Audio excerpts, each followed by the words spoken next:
Jadi sebelum nama Pulau Karimun, inilah terkenal nama dulu apa? Nama Pulau Karimun, Pulau Mengkana. Tak ada yang kenal Pulau Karimun ini. Tak ada ya? Belum ada pentadbiran, belum ada pemerintah.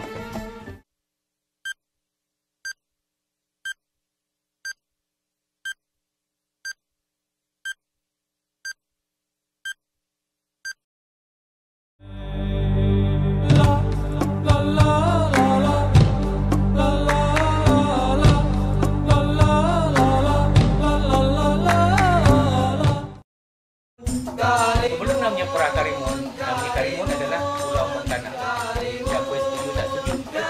Kalau tak jawab Pulau Mengkana, nak beri nama Pulau apa Karimun? Bismillahirrahmanirrahim. Allahumma shalli ala sayyidina Muhammad wa ala ali sayyidina Muhammad. Sebagaimana dikatakan tadi tu kan. Jadi yang ingin saya tanyakan adalah tentang Melayu tadi. Sebenarnya di Karimun ini adalah mayoritas Melayu. Jadi apa Melayu itu? Makna Melayu itu dari segi makna atau bahasa dia. Itu saja. Baik. Sebenarnya saya belum masuk ke bab itu kerana saya nak mengupas dulu dari segi nama Karimun itu dulu. Saya akan masuk ke sana nanti. Namun sebelum saya jawab, saya tambahkan sikit dulu.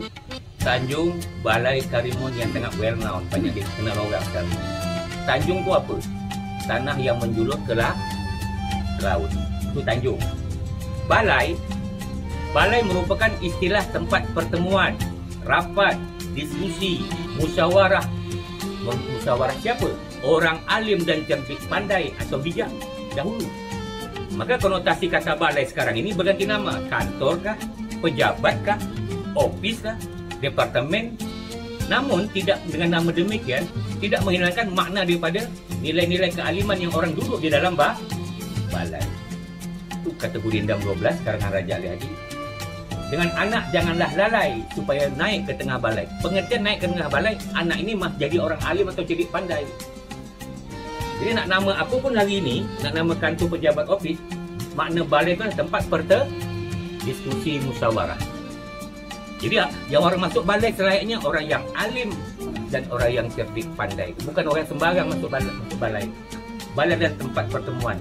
Jadi balai-balai juga boleh dikatakan tempat pertemuan. Itu satu.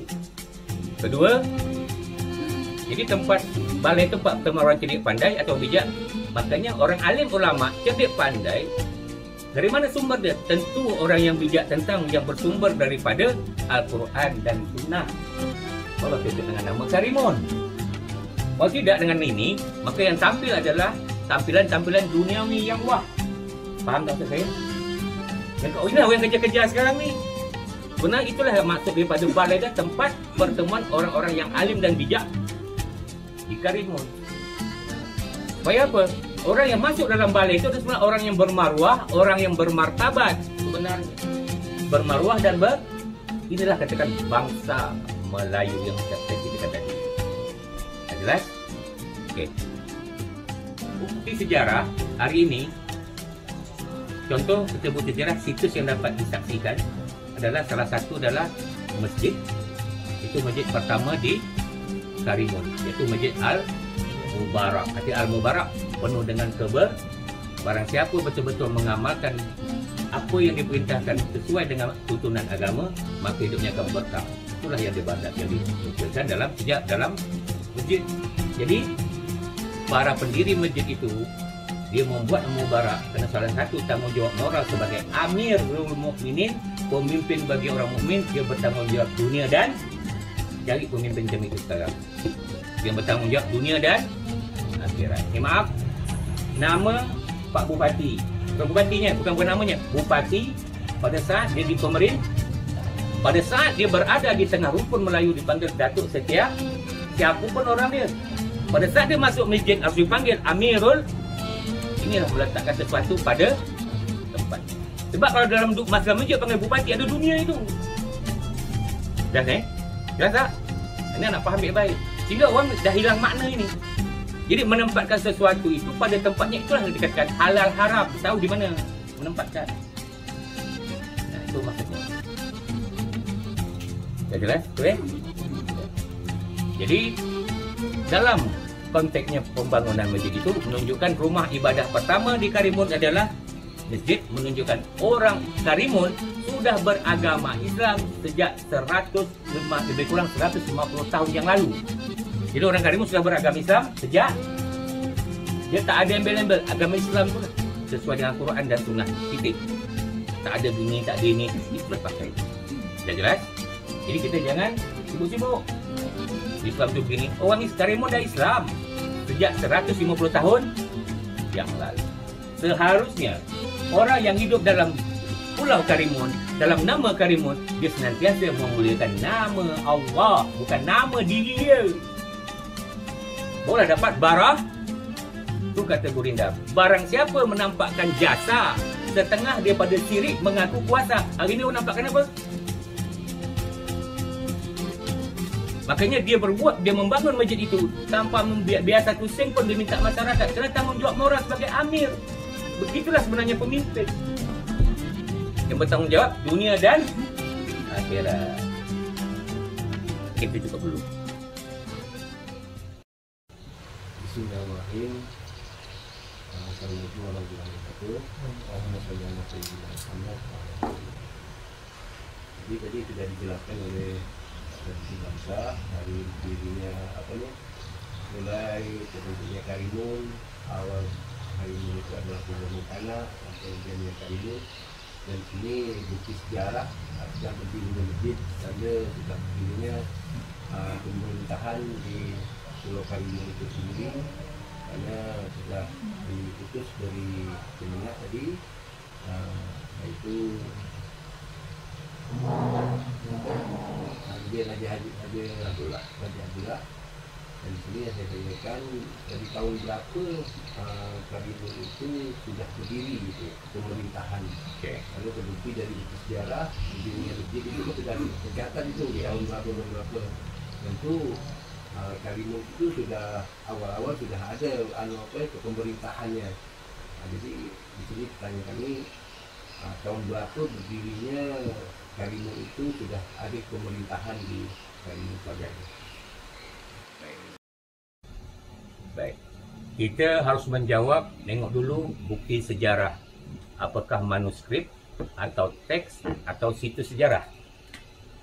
Oleh kerana kita tidak ada teks, tidak ada manuskrip, maka kita ada bukti situs, iaitu maka di Masjid Al-Mubarak itu ada pelang papan tu. Itu dikatakan 1301 Hijriah. Kenapa apa? Kurangi. Kita ambillah dari situ adanya mulai pemerintahan pentadbiran di tarikh 1301 Hijriah sudah ada. Kita rujuk kepada kalau kita ambil pencatatan Raja Abdullah, dia hidup sezaman dengan Pangeran Diponegoro, Tuanku Imam Bonjol di Sumatera, lebih kurang 1825-1820. Kita anggap mulailah itu daripada pengambilan sejarah. Dalam kita mengambil makna sejarah didukung dengan bukti sejarah. Kalau 1825 di kita orang tak setuju, kita ambil mulai ada pembangunan. Di 1301 itu masjid sudah siap. Masjid sudah, kita ambillah 5 tahunlah pembangunan dia. Sebab Raja Abdullah begitu dia bangunkan masjid itu, dalam proses pembangunan itu dengan tidak mengut biaya satu pun pada masyarakat, dia menggunakan ibadah dan dia wafat di Taif Mekah. Itu sekitar 1830-31 atau 1840 boleh, tapi bukti sejarah ada tak? Kita tak garang-garang. Sebab tahun sejarah ni boleh lebih, boleh, tapi bukti sejarah. Nah, maka kita ambil daripada pelang daripada Masjid Al-Mubarak itu 1301 Hijriah. Kita kurangkan dengan sekarang. Berapa tiga? Sudah ada pentadbiran. Maka di situlah pentadbiran ini di bawah kekuasaan Kerajaan Melayu Islam Penyengat Seri Indra Sakti. Maka di sinilah penunjukan langsung Karimun, penunjukan langsung oleh Sultan Lalu Beradik Raja Ali Haji dan Raja Abdullah. Raja Ali Haji pengarang Gurinda 12. Dan hari ini nama Raja Allah akan diabadikan atas nama lapangan Sulawang. 1301. Nah, tahun berapa kita tetap kita ambil itu dulu. Setuju tak setuju tahun lalu tak usah. Kita ambil tahun berdirinya masjid. Sebenarnya di sinilah keberanian suatu pemerintah menyatakan bahawa awal pemerintahan Karimun mulai tahun bila. Ini suatu keberanian. pengakuan bahawa sudah ada pemerintahan sebelum adanya pemerintahan terbentuk dalam konteks negara kesatuan. Sebelum negara kesatuan ada pemerintahan secara kerajaan. Itulah mulanya ada pemerintahan. Kalau kita tak berani mengambil pemerintahan pada saat itu, kalau kita mengambil pada hari-hari jadi kabupaten, berarti sebelum itu ada pemerintahan atau tidak? Nanti dianggap orang kita ni barbar, tak ada pemerintah. Jelas tak? Nah, sebenarnya kalau kita rujuk hari ulang tahun kabupaten, ingat itu kabupaten. Sebelum kabupaten apa nama dia? Sebelum kecamatan apa namanya? Pengulu. Sebelum Pengulu apa namanya? Amir. Inilah kita tahu sejarah kita. Dari segi pemerintah, baru kita tahu. Oh, okay. Namun saya melihat nak nama apa pun nak kita ganti, makna jangan hilangkan. Makna jangan. Jelas untuk saya. Hari ini orang berubah nama seolah-olah berubah mak. Siapa pun nak cari cakap dari nak raja, nak merintah semua sampai hari ini, semua itulah menguasai orang, memerintah orang. Itu dikatakan Amir. Dalam konteks pemerintahan yang NKRI dikatakanlah mulai dari presiden, menteri, gubernur, bupati, camat, itu adalah pengganti. Nama berubah tapi makna jangan. Maka kita ni hari ini kehilangan makna. Jelas? Betul tak? Nak pegawai negeri, memang pegawai itu nama dari mana? Dari dulu kerajaan juga pegawai kaki tangan kerajaan juga. Nama berubah, orang ni itu juga kan. Gaji dia sama tak? Mengayomi. Itu jangan berubah. Jangan sampai kita kehilangan makalah kuasa. Makna dah dapat, maka hidup kita bermakna. Jelas? Okey.